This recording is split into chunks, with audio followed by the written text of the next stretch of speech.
A news hour tonight. Uncertainty, chaos in Kano as battle for power continues over Emirate leadership. Widespread reactions show controversy over Kano Emir seat. Bandits kill 9 people, kidnap dozens in fresh Niger attack. On the foreign scene, Burkina Faso starts talks on the path back to civilian rule. Hello and welcome to Trust TV's News Hour. I am Chiamaka Mwafo. Now the news. There is a powerful tension in Kano City as Emirs Mohammed Lamido II and Aminu Ado Bayero are presently occupying different palaces. This came after the newly reinstated Emir Mohammed Sanusi moved into the Emir's palace at Kofar Kudu in company of the state governor Abba Kabir Yusuf and his deputy Aminu Abdul Salam and other senior government officials. However, Aminu Ado Bayero, who presently occupies the Nasarawa Palace, is relying on a court order preventing his removal to retain the revered stone. Let's get the latest from Kano in this report.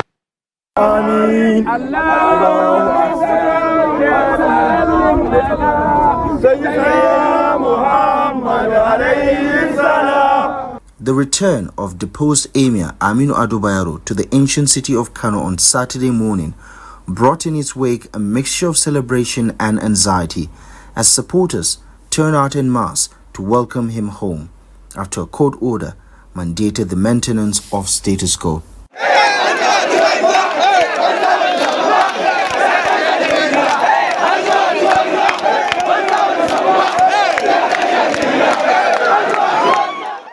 Bayero called on Kano residents who feel aggrieved over his removal to remain calm as he is set to head to court to demand for justice. Bayero was speaking through Munir Babadan Agundi, who addressed a crowd of supporters at the Emir's palace in Nasarawa. All the other emirs will join me in the suit to challenge the decision of that law, the new law they created, because we were not satisfied with the law. For me, I think they have not followed the due process. You cannot create a law in a day, pass the law in a day, take it to the governor to sign in a day. I was made to understand, I've not been in the house, that if you want to repeal a law or change a law for any other reason, you have to do a public hearing, which was not done. On the other hand, the newly reinstated Emir Mohammed Sanusi II had already occupied the Emir's palace accompanied by state officials including Governor Abba Kabir Yusuf.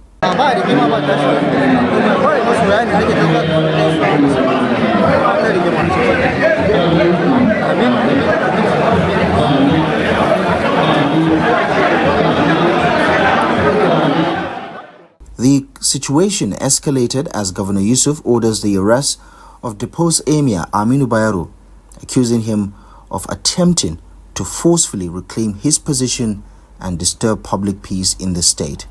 However, in reaction, Police Commissioner Muhammad Gumel clarified that the police is bound by a court order restraining the enforcement of the Kano Emirate repeal law. So if you need to understand the meaning of statistics, is that the situation of the Emirate will remain as it was until on the 4th of June, when the Federal High Court, where this order was issued, will see and take the visit and inform members of the country. Thank you very much. I think if you read that order on social media, I also read it. But to the best of my knowledge, that order has never been transmitted in its official capacity to this common experts. So we are still expecting such order before we take the next line.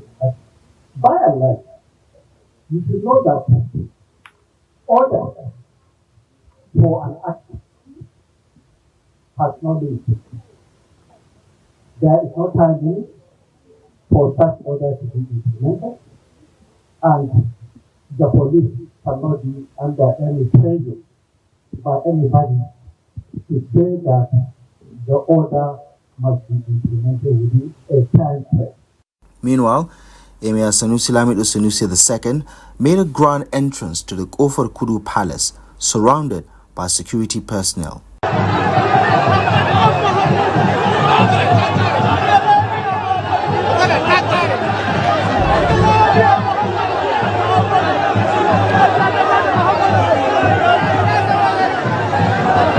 The current situation in Kano remains fluid, as the battle for the exalted seat of the Emir remains heated.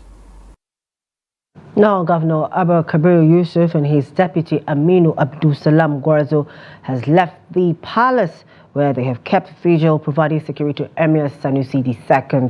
The palace is now under the custody of vigilante and local hunters mobilized from across the 44 local government areas. The Emir, who came out and sat with some commissioners at the Surungila Palace, has also gone back into his private residence within the palace.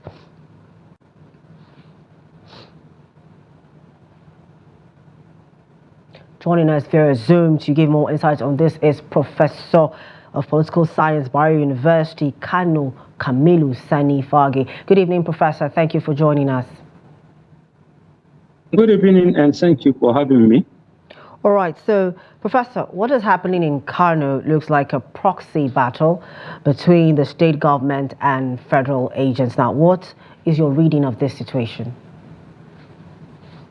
Yeah, what is happening right now is a multi-front conflict, if we can call it. Now that there is this dimension between the state and the federal agencies, but actually the root cause of it is the personality conflict between the two former governors, and that is what transpired into the crisis in the Emirate. And now the federal government is gradually being drawn into it. But I think the dimension is far more than what we expect, what we believe it to be. Actually, if we want to understand it, we have to look at the root cause of it, like I said, which is the conflict between the two former governors. You know, because of their personal conflict, they have now turned the Emirate like a football match. This one will kick it this way, the other will kick it the other way around. And so much so now, the state is so tensed that people are crossing their fingers. They don't know what will happen next. All right, so now, as you've said, now people are being divided. We've seen how this whole thing is dividing the people on different fronts regarding this issue. Has the Emirates lost its prestige? You know, because this whole thing, you said just now that they're using the Emirates situation, the Kano Emirates, as a football, kicking it over here and there. Is this going to make the exalted seat lose its prestige? Quite okay, it will. Definitely it will over time, because what is likely going to happen, this thing has not been resolved.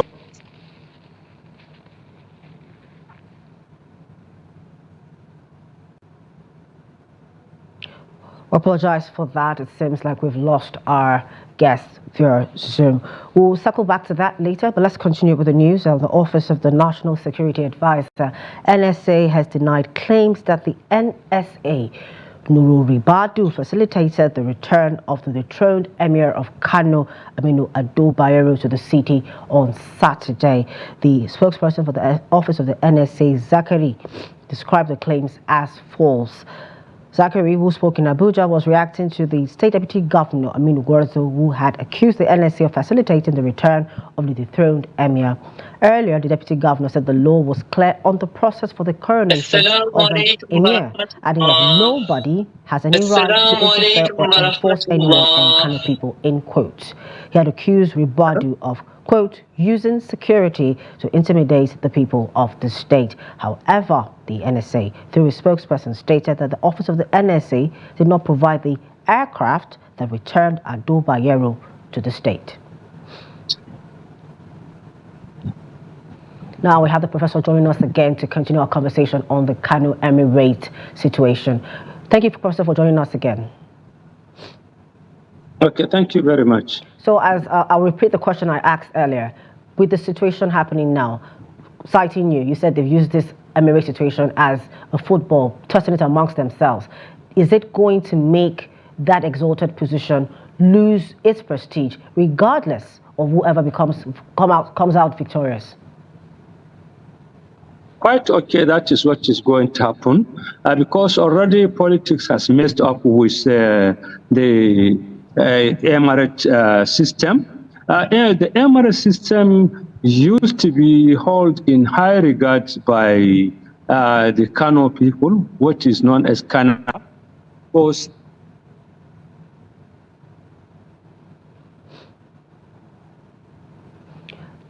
Again, I apologize for that situation with the call. Still in Kano, Islamic scholars, also known as ulamas in the state, have expressed concern over recent happenings in the Kano Emirate, urging the federal government to, as a matter of urgency, allow peace to reign in the state.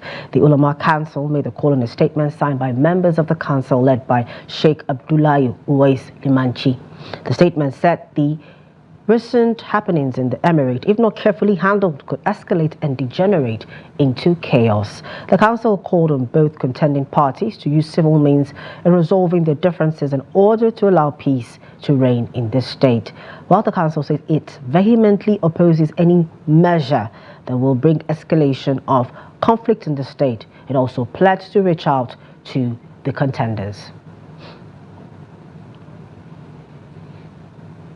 Still on reactions of the Kano situation, the Kano branch of the Nigerian Bar Association, NBA, has warned state actors in the ongoing Emirate leadership tussle to avoid acts that will bring the legal profession into disrepute. The NBA is also calling on security agencies to be mindful of the fact that their actions may breach the security and peace of Kano State. A statement by the chairman, NBA Kano branch, Seguru Suleiman Gezawa, said while the association is following with keen interest the developments regarding the repeal of Kano Emirate Council Law 2019, it is urging their members to act responsibly in approaching courts with competent jurisdiction for orders. While acknowledging that a court order once given is a sacrosanct and must be obeyed, the association said it must be noted that court has its own mechanism of enforcing its order, insisting that it is not within the powers of the Nigerian army to deploy troops to enforce court orders. The group maintained that engaging security apparatus without the officers of the Deputy Sheriff's Department of the relevant court that made the order may appear to be self-help, which must also be condemned. Former Vice President Atiku Abubakar says the federal government should be held responsible if for any reason law and order breaks down in Kano State. According to the 2023 presidential candidate of the PDP, the federal government's act of providing security cover to the former Emir Aminu Ado Bayero to come back to Kano is an invitation to anarchy. In a statement issued on Saturday, Atiku said the passing of the amended Kano State Emirate Council Repeal Bill 2024 and the subsequent assent by the governor were all within the confines of the law. Atiku maintained that the deployment of soldiers in extra-constitutional matters such as this undermines the integrity of the Nigerian military. He reminded the Tinubu administration that Kano State is known for peace and harmony spanning thousands of years, adding that any attempt to destabilize the peace shall be resisted. On the security matters, troops of the Nigerian Army deployed for counter-terrorism operations in Kaduna State on Friday ambushed and neutralized 6 terrorists in the state, recovering arms and other logistics.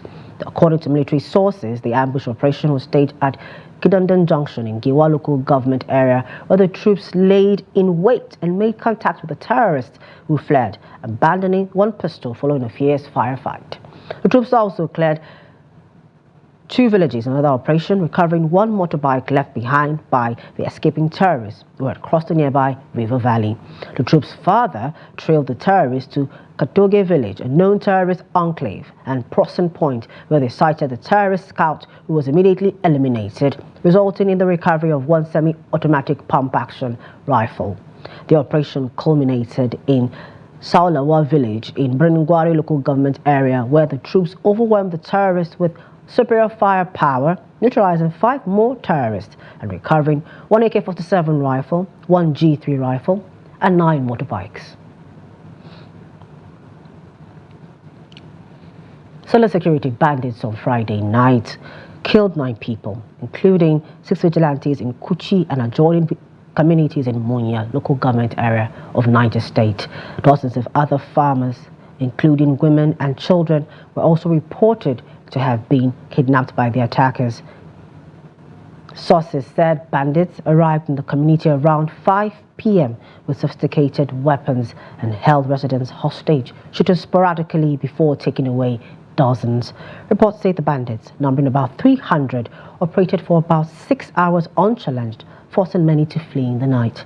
When contacted, the chairman, Munya local government area, Aminu Najumi Kuchi, confirmed the incident but did not give the number of people killed or kidnapped. He said the government was working in collaboration with security operatives to ensure the safe return of kidnapped victims.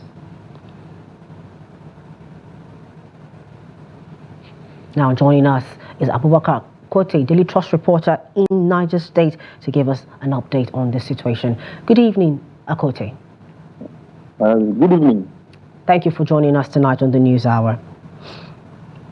Now, what can you tell us about what the authorities, are saying about this attack, and what are they doing about it?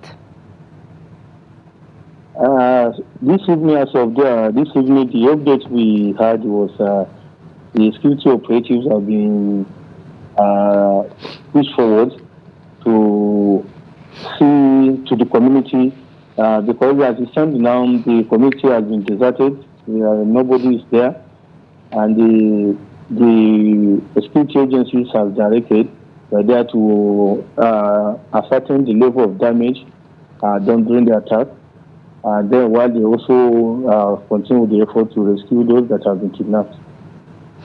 So right now, do we have a confirmed casualty figure? No, as this evening I spoke with some local government officials. They have not been able to establish the casualty figure. One of the sources told me that for now, the communities are as a no-go area because people, they are afraid whether bandits are actually living there.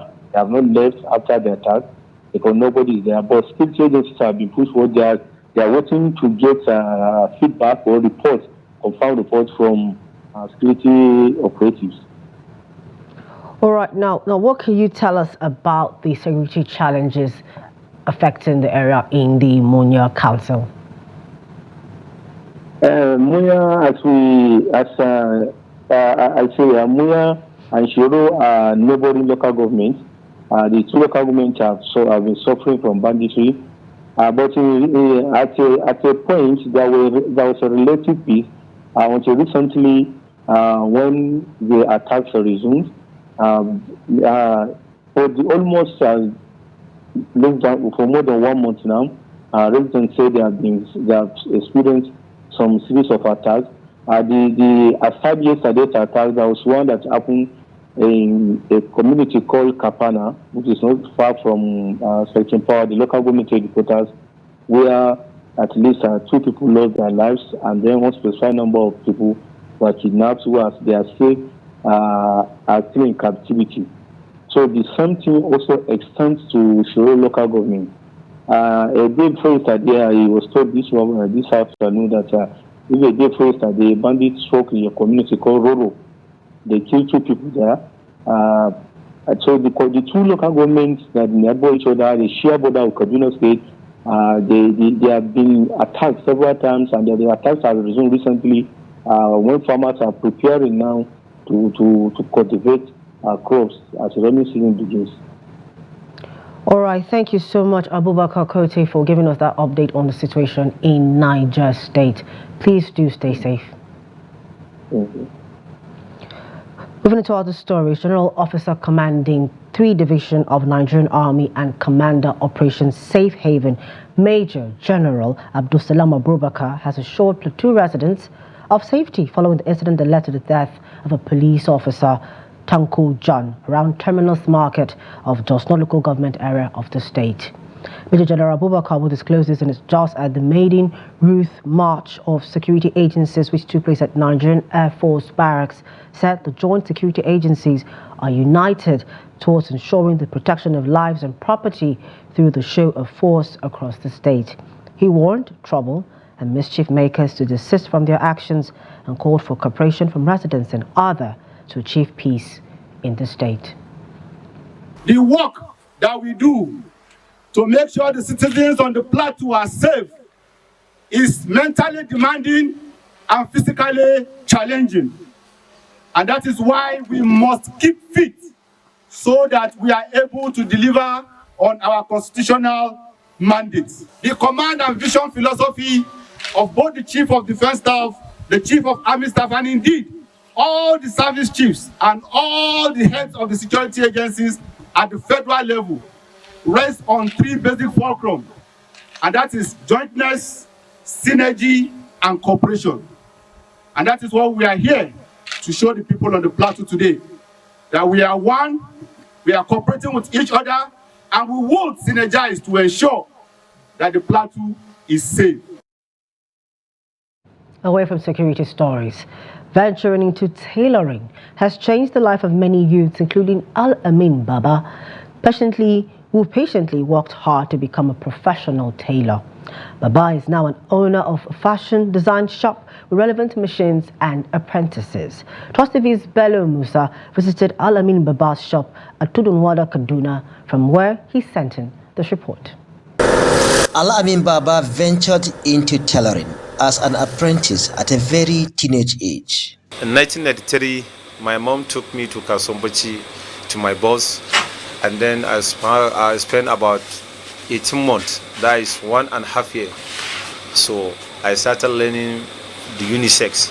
Unisex simply means both the ladies and gentlemen wear. It wasn't easy for Baba while striving to become a successful tailor, but he dared the odds to make a success of himself. There's many challenges because there is huge gap between the poor and the rich. So for you that time to have a machine is a very top priority. This is my first machine, as you can see. At that time I bought it 33,000 naira. Like I told you, we are paying wages. Every week I used to pay 200, 500 naira. So I have to save. I used to divide my money into 2 or 3 types, 3 categories. I have to keep 2, I have to spend 1. So I bought my machine at the rate of that. At that time, it's 33,000 naira. Now we have about 7 to 6 machines, and like I told you earlier, we have about 32 to 33 apprentices now in the shop. According to him, honesty is the secret of being a successful tailor. That a secret of tailoring is that just make sure you keep the truth. Since I'm learning, I'm doing that up to today. Even my apprentice, I used to tell them that make sure, because this is my only secret. And then secondly, to keep promise. Telling somebody to come and collect his clothes, you collect someone's clothes, I gave you 1 week. So make sure in that 1 week, the cloth is ready. Despite being successful at what he does, the present economic realities are taking toll on his business. Outrageous. It's outrageous. Yesterday, just 300 naira. And then today, you say 500 naira, 400 naira. Fuel. We are buying fuel before 200 naira per liter or 210 naira per liter. But now it's about 700 per liter.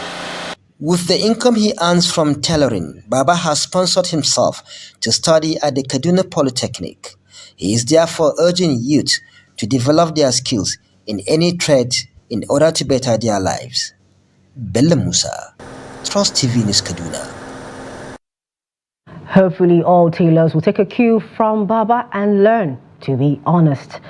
Now to more stories. National President of the Trade Union Congress, Festus Osifo, has called on the federal government to, as a matter of urgency, put policies in place to address the depreciating value of the naira, which he said has adversely affected the well-being of Nigerian workers. The call was made at the Southwest Labour Summit in Ibadan. The report.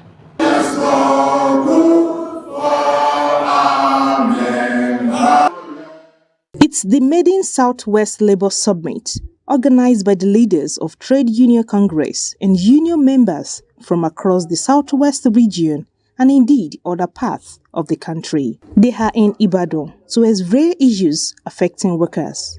The leadership of the TUC says it is a difficult period for Nigerian workers with the biting inflation and the attendant low purchasing power of workers. The charge is for government to urgently address the depreciating value of the naira. We believe there is no better time to join the discussions on various issues, such as the contributory pension scheme that is 20 years old down the line today, and presently the diminishing workers' wage in the clearly driven economy. Also, we'll be looking at housing schemes, the opportunities there, and the challenges that we're facing. We have assembled subject matter experts, and we believe justice will be done to all these timely topics in this today's event, and it will be an opportunity for all and sundry to project ahead as we delve into the nitty-gritty of all these issues. For us, we told them that we must put in our thinking cap. We must ensure that the value of our money will not continuously erode. The value of our money will not continuously go down south. Let it be that even if we put a minimum wage today, we will not come back in the next 2-3 years, and the value of that minimum wage is also what eroded. So this is a huge challenge. Panelists gave their verdict on the 20 years anniversary of the contributory pension scheme's challenges. The problem we have is that most people, most of the government officials, the decision makers, do not understand that pension contributions, the issue is a first-line charge. Because it's a first-line charge, you have to remove it first from any other thing. Or you have a situation whereby they do other things first, and the pension issue becomes secondary. Nobody wants to die on duty. We are all looking forward to become pensioners one day. And by the time you become a pensioner, most pensioners are no longer useful to themselves. And they have already given their all to the service either of the company or the state. Governor of Oyo State, Seyi Makinde, who was represented by his deputy, Bayo Lawal, promised to do more for the workers. The wages of our labor must not be in vain. They work and they receive their wages as and when due. And when I say as and when due, I mean that in Oyo State we have GSM Day, and we have kept to that date for the past 5 years. The summit with the theme repositioning the labor movement amid economic decline in Nigeria serves as a wake-up call for leaders of the workers. Unions not to relent in their efforts to get a better deal for workers. This is the news hour on Trust TV. Up ahead, Kano community adopts self-help measures to fund the education of their children. More when we return. Please do stay with us.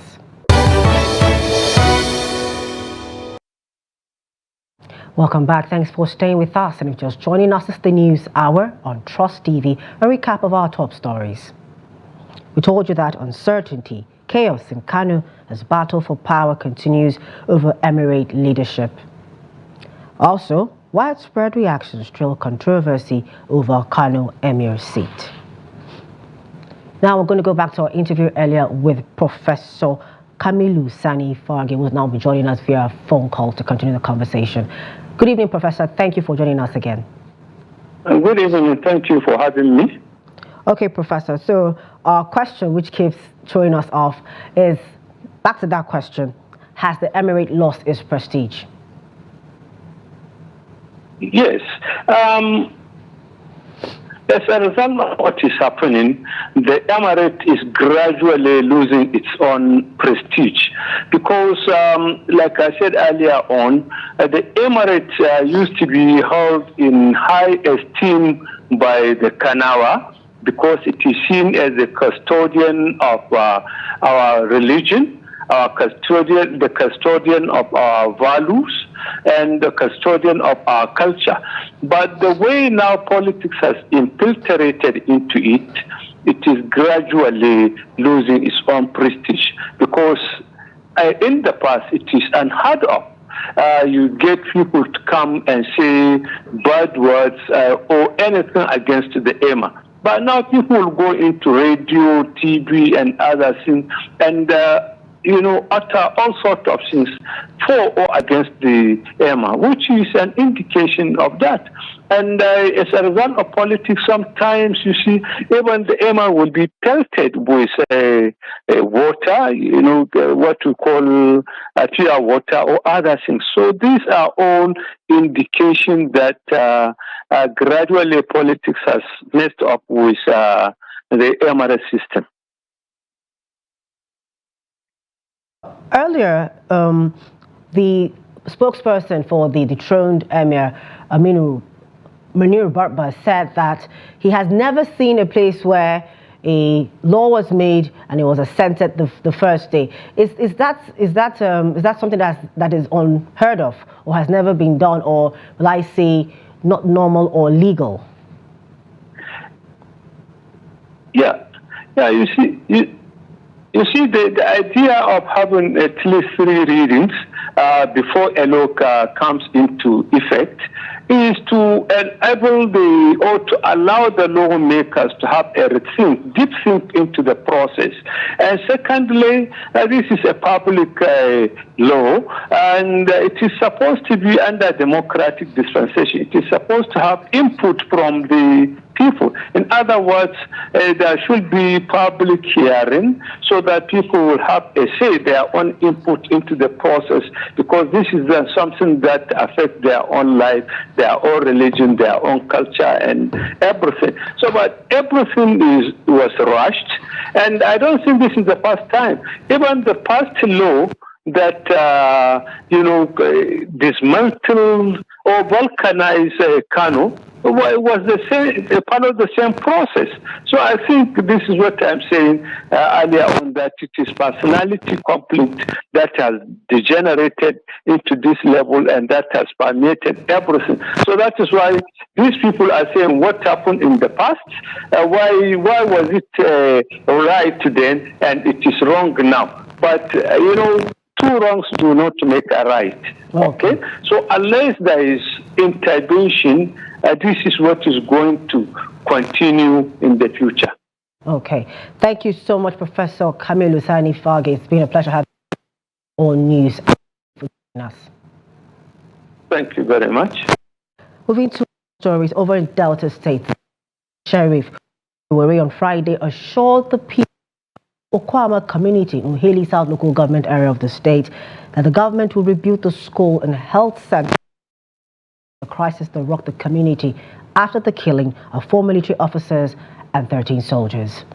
Governor Oborevwori disclosed this at a meeting with stakeholders from Okwama community and members of the Internally Displaced Persons Camp Management Committee at Government House, Asaba. The governor, who said his administration was committed to rebuilding the town in partnership with other stakeholders, called on those displaced by the Okwama crisis to relocate to the Internally Displaced Persons Camp at Ewu. He said relocating to the camp would help to profile those affected, attend to their health needs and other social services, adding that no effort will be spared in championing peace and development on the community. They kill Okwama. Show me they kill social person. The army did their best by having their restraining themselves. You can watch a lieutenant colonel, 2 major, captain, and other soldiers, and you see that there's still peace. I must commend Chief of Army Staff and Mr. President The president gave his promise, Prime Minister gave his promise, including the National Security Advisor, Chief of Defense Staff. We follow all those processes. As we speak, the rifles of the military is still missing. So we need to come up be on the same page.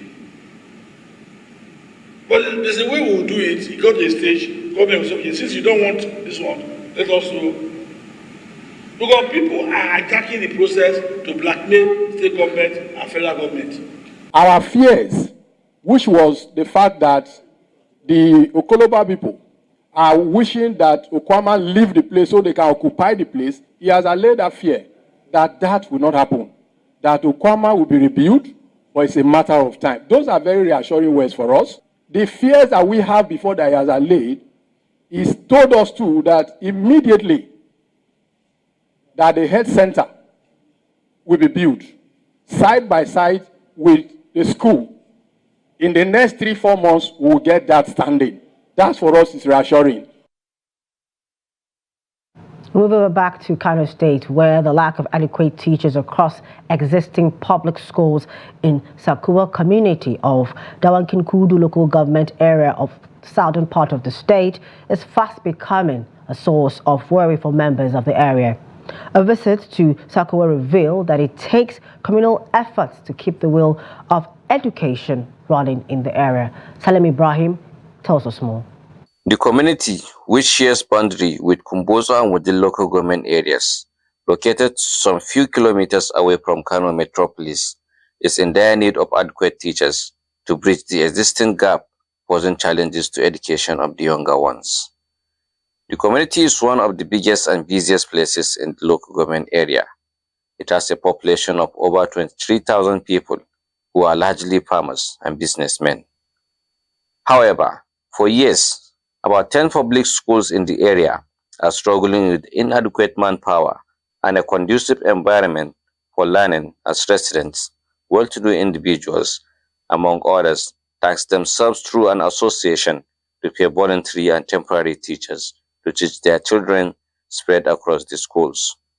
Speaking on the development, Abdullah Yusuf Wagari is the chairman of the Education Committee of Zoko Mufarka, an association aiming to drive positive development in the community. He said, despite the efforts of the association, it is still hard to cope as they currently had 27 people on their payroll receiving the sum of 10,000 naira each monthly. We pay 10,000 naira monthly to our 27 volunteer teachers. Actually, the money is coming from our association, that's Zoko Mufarka. We usually tax ourselves either 5,000, 10,000, or 20,000, depending on individual capacity, and gather the money to pay for the teachers. On the issue of learning materials, he added that only one school in Zakwa has seats, but the rest has no single seat for a student or pupil as they sit on bare floor to learn. Ibrahim Alhaji Hamisu is one of the voluntary teachers at Government Girls Arabic Secondary School, Zakwa. He spoke on why he availed himself to the initiative. I don't consider the money I was being paid. I decided to offer my contribution, especially because almost all the students are my relatives, and also we come from the same community. Also speaking, Abdullah Daladi, an undergraduate student at Bayero University, Kano, but a teacher teaching mathematics, said he deemed it fit to support the initiative to help and encourage the younger ones, not minding the meager fee.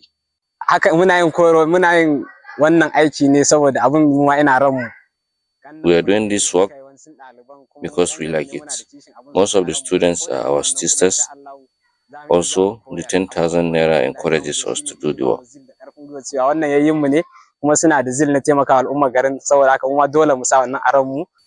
On their part, parents are also lamenting on the issue as they express loss of hope in the government regarding the education of their children and wards. Sanbala is a father of 4 children studying across 2 schools in Zakwa. He said he always felt disappointed doing the job of the government. Actually, we are still calling on the government because it is her responsibility. We don't want to be left behind educationally. That's why we are thanking those who initiate the organization. Meanwhile, they said despite that they have reached out to the authorities concerned on the issue, they are still exercising hope for a change. Salim Umar Ibrahim, reporting for Trust TV. Now to political matters. The Independent National Electoral Commission has announced a change in venue for the upcoming continuous voter registration in Edo State, following severe flooding at its state headquarters in Benin City. The flooding caused by torrential rain on Friday damaged the building and its contents. The National Commissioner and Chairman of the Information and Voter Education Commission, Sam Olumekun, discloses in a press release on Saturday. Olumeku said the resident electoral commissioner of Edo State, Anugbum Onoha, reported that both movable and immovable items, including parked vehicles, office furniture, and equipment, were submerged. Olumeku said some of the affected items were several voter enrollment machines configured for the CVR, adding that INEC would dispatch additional machines from neighboring states. Olumeku added that due to the flooding, the state headquarters will no longer serve as a registration center. Hours after the suspension of Julius Abure as the Labour Party national chairman, the party has announced that the executives in the Edo State lack the power to carry out such action. Labour Party, in a statement by spokesman Obiora Ifo, on Saturday described the purported suspension of Abure by the ward executive of Ward 3, Arewe Utomi, Eson Northeast of Edo, as fake. He noted that in the Labour Party's constitution, Article 17, subsection 1 of 2019 is emphatic that only the National Convention convened solely for the purpose of removal or suspension of the national chairman with two-thirds majority can suspend or remove him. According to him, the Court of Appeal, Benin Division, in August 2023, corroborated the judgment of the lower court in their ruling that the national chairman of the Labour Party cannot be suspended or removed by the ward executive. He said the party is investigating the matter, assuring that it won't hesitate to discipline any member found guilty of flouting the Labour Party's rules. Over in Adamawa State on Friday, its governor, Amadu Umaru Fintiri, officially swore in the newly appointed chairman and members of the Adamawa State Independent Electoral Commission. The ceremony took place in the council chamber of the government house following the confirmation of the appointees by the State House of Assembly. In his address, Governor Fintiri congratulated the appointees, emphasizing that their selection was based on their integrity, impeccable character, and experience. He urged them to approach their duties with dedication and fairness, particularly in conducting the upcoming local government council's election. The newly appointed chairman of the Adamawa State Independent Electoral Commission, Muhammad Umar Jabu, expressed gratitude to Governor Fintiri for the appointment, promising that the commission would promptly commence its work. The oaths of office and allegiance were administered by the Attorney General and Commissioner of Justice, Barrister Efraimu Jingi. Knowing our belief in democracy and as Democrat, we will ensure we give every support for you to realize every ingredient that is on the table for us to have a viral democracy in the state and by extension Nigeria. We are ready for you, we will support you with every request that you will need to succeed. I want to thank the profound Your Excellency for finding us worthy for this job. It appears the selection you made is a very good one. 3 of us had experience in electoral management at one federal and state level. I retired from INEC as a director, but I also retired as a permanent secretary of the Independent Electoral Commission, and Emmanuel retired as an electoral officer of the commission. So I want to assure immediately this we are going to hit the ground running, Your Excellency. You're still watching News Hour on Trust TV. Still to come, business, foreign, and sports. We'll be right back. Welcome back. Thanks for staying with us. Let's get to business now. The federal government, through the Nigerian Immigration Service, has commenced the installation of e-gates at the Murtala Mohammed International Airport, MMIA, Lagos. This is in a bid to enhance national security, passenger facilitation, and ease of doing business. The FG also disclosed that over 107,000 passports have been produced and are waiting to be picked up by applicants. Speaking during the inspection of the newly installed e-gates at the arrival section of Lagos Airport on Friday, the Minister of Interior, Olubumi Tunjojo, said the Nnamdi Azikiwe Airport, Abuja, is already 100% completed, adding that this is just one terminal out of the others. Tunjojo said for Lagos Airport, installation has started, explaining that what is being done is a user acceptance test, UAT, which is the last stage in the process. Automated border control systems, ABC or e-gates, are automated self-service barriers which use data stored in a chip in biometric passports along with a photo or fingerprint taken at the time of entering the e-gates to verify the passport holder's identity. Now, the chairperson of the African Union Commission, Musa Faki Mohammed, says regional liberation and multi-sectoral progress so far achieved in Africa are a testament to the vision of the founding fathers and the present leaders across Africa. In a statement to commemorate the 2024 Africa Day, Mohammed said despite daunting challenges, Africa has continued to ensure unity, freedom, and the promotional of ideals that hold the continent as an indivisible entity founded on the tenets of peace, progress, and brotherliness. Formed on the 25th of May 1963, this day celebrates the richness and vibrancy of Africa, as well as to mark the formation of the Organization of African Unity, the OAU, now known as the African Union. The theme for this year's celebration is Education, Fit for the 21st Century, building resilient education systems for increased access to inclusive, lifelong quality and relevant learning in Africa.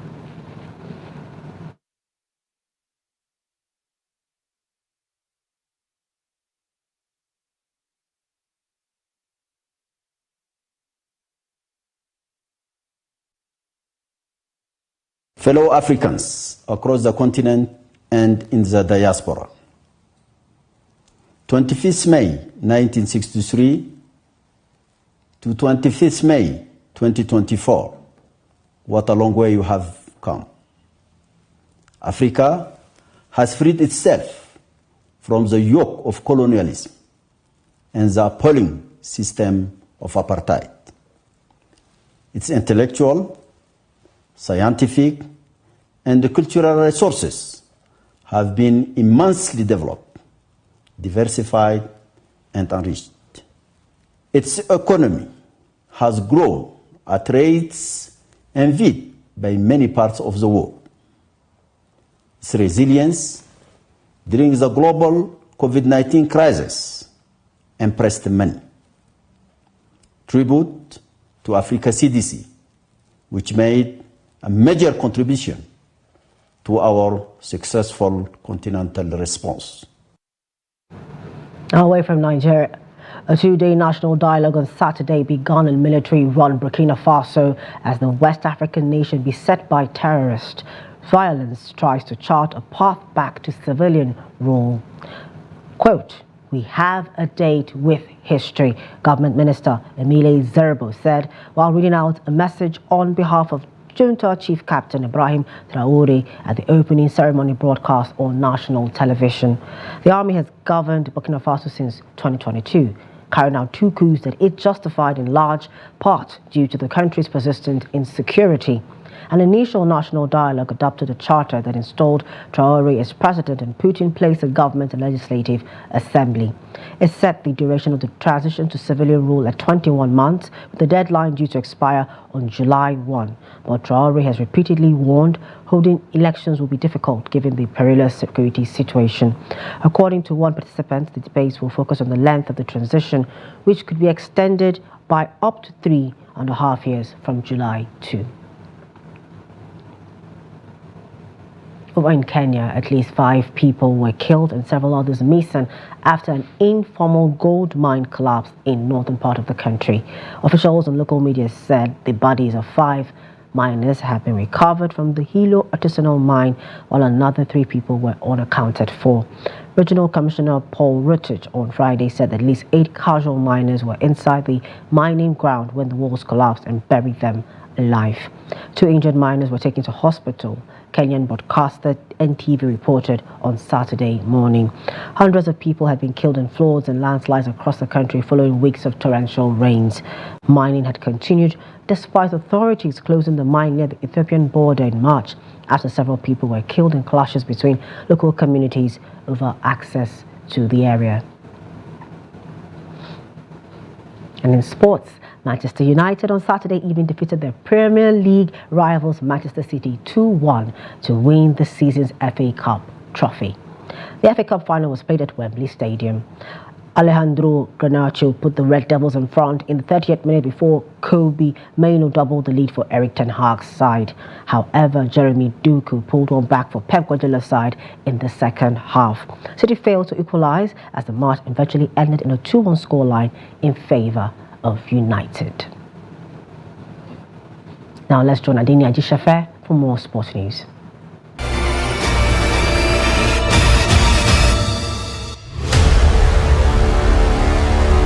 The 2023-2024 Nigeria Women Football League NWFL Premiership Super 6 has become increasingly thrilling as teams continue their quest for the title, with contrasting results on match day 4, which set up a tantalizing final match day on Sunday. Rivers Angels secured their second win of the Super 6 with a 2-0 victory over Conference Queens, thanks to a second half brace by Chiamaka Okuchukwu. In the second half, Conference Queens survived a goal-mouth scramble from Ogbonda White's side around the 30-minute mark. Lokoja-based goalkeeper Sylvia Echefu put up a strong performance, rebuffing Rivers' attempt until the 68th minute when Rivers broke the deadlock off a rebound.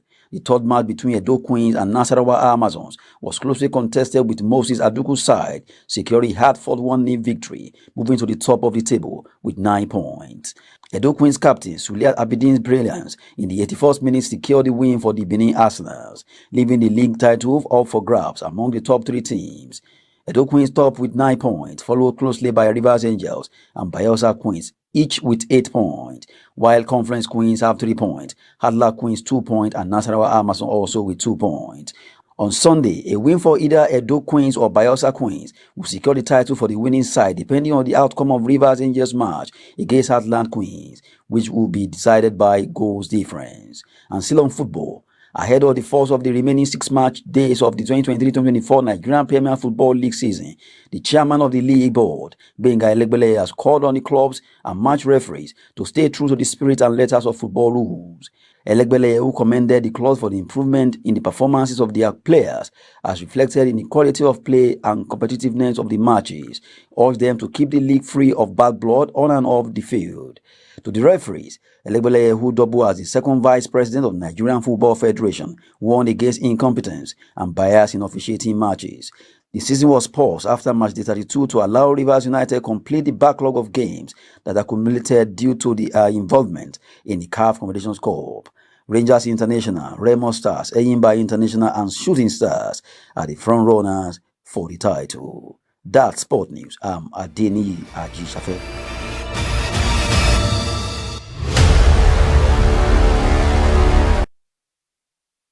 Package of News Hour tonight on Trust TV. Don't forget to follow us on all our social media platforms and join our YouTube live stream for more news, programs and documentary. I am Chiamaka Nwafo. On behalf of the news production team, thank you so much for joining us tonight.